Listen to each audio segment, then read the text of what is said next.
Tim Gabungan Subdit 4 Tipiter, dan Subdit 3 Perbankan, Direktorat Reserse Kriminal Khusus Ditreskrimsus Polda Sumatera Selatan, mengungkap kasus perambahan kebun atau pencaplokan lahan. Di mana penyidik Polda Sumsel akhirnya menetapkan Direktur Utama PT Campang 3, Mularis Jahri sebagai tersangka dan sudah dilakukan penahan di TAHTI Polda Sumsel, pada Senin malam Selasa tanggal 20 Juni. Tersangka Mularis Jahri, Dirut PT Campang 3, ditahan atas kasus pencaplokan atau menguasai lahan perkebunan milik PT Laju Perdana Indah LPI seluas 4.384 hektar di Kabupaten Oku Timur secara tidak sah. Di mana PT Campang 3 dalam HGU pada komoditi kelapa sawit sedangkan PT LPI HGU bergerak pada komoditi tebu. Kapolda Sumsel, Irjen Pol Tony Harmanto, mengatakan jika penetapan tersangka dan penahan Mularis Jahri berawal dari perambahan lahan kebun milik PT LPI, kasus berawal dari tindak pidana perambahan kebun yang dilakukan M. Berdasarkan fakta yang kita miliki perambahan lahan kebun ini sangat luas mencapai 4.384 hektar dan itu sudah berlangsung belasan tahun, ungkap Kapolda Sumsel, dalam konferensi pers di lantai 7 Mapolda Sumsel.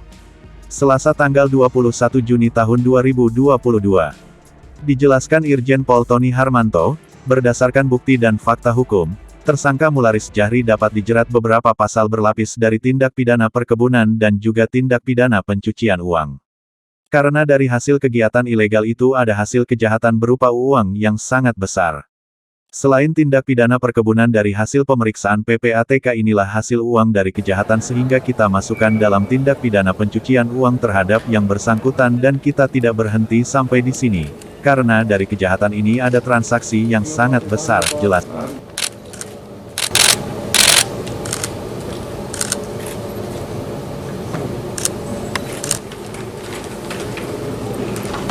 Dan kemudian digunakan dan kita tegaskan lagi bahwa dari hasil pemeriksaan PPATK menegaskan bahwa inilah hasil uang kejahatan legal juga kita masukkan dalam kasus kejahatan tindak pidana pencucian uang terhadap yang bersangkutan. Untuk pasal undang-undang perkebunan pasal 107 ya, dan atau pasal 3 undang-undang TPPU ancamannya 20 tahun penjara.